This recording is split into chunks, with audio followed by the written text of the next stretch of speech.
मैं सबूत रखूंगा आज इस विधानसभा के अंदर। ये लोग मोदी जी को पैसा देते हैं और बदले में मोदी जी इनके खिलाफ इनकम टैक्स नहीं होने देते, नोटबंदी के पहले इन लोगों को बता देते हैं और इनका काम करवाते हैं। ये आज मैं सबूत लेके आया हूं जी।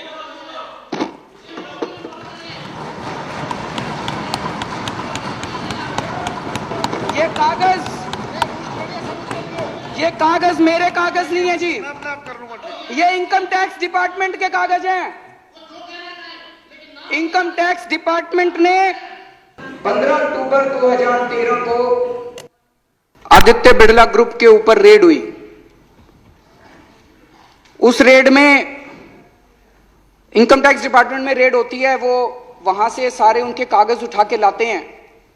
वापस आने के बाद इनकम टैक्स डिपार्टमेंट अपनी एक रिपोर्ट बनाता है उन कागजों के आधार पे, जिसको अप्रेजल रिपोर्ट कहते हैं। ये अप्रेजल रिपोर्ट है इनकम टैक्स डिपार्टमेंट की उस रेड की।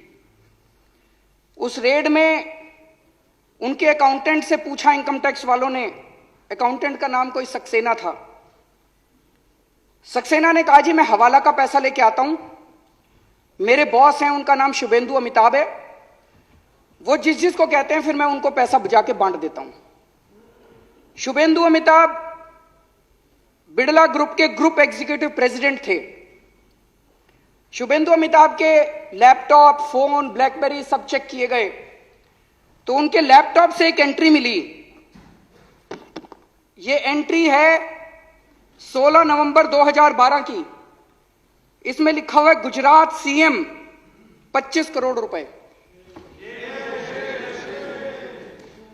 गुजरात सीएम के आगे 25 करोड़ रुपए, ब्रैकेट में लिखा है 12 डन, 12 दे दिए, रेस्ट क्वेश्चन मार्क। तो ये उसके बाद इनकम टैक्स डिपार्टमेंट ने अपनी एनालिसिस की है। ये उसकी एनालिसिस की कॉपी है।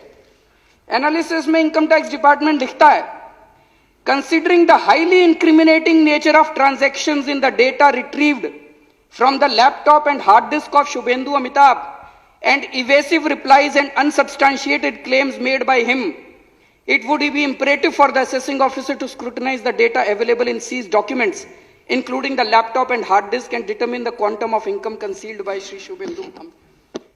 Appraisal report उसके बाद assessing officer के पास जाती है और assessing officer फिर 2 साल लगा के उसकी इनकम का असेसमेंट करता है, ऑर्डर करता है।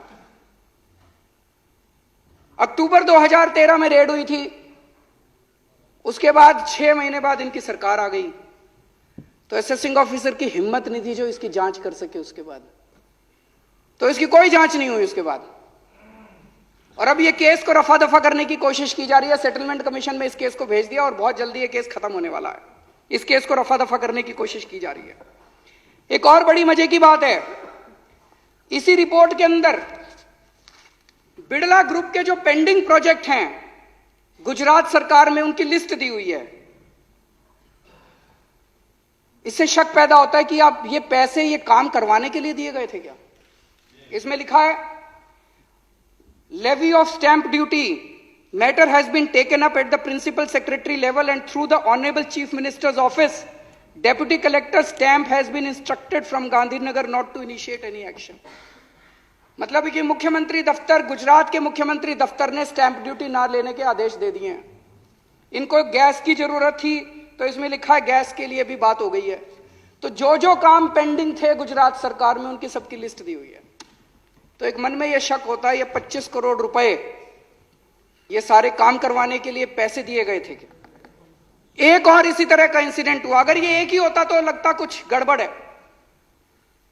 22 नवंबर 2014 को सहारा के यहां रेड हुई। एक कमरे से 130 करोड़ से ज्यादा का कैश मिला।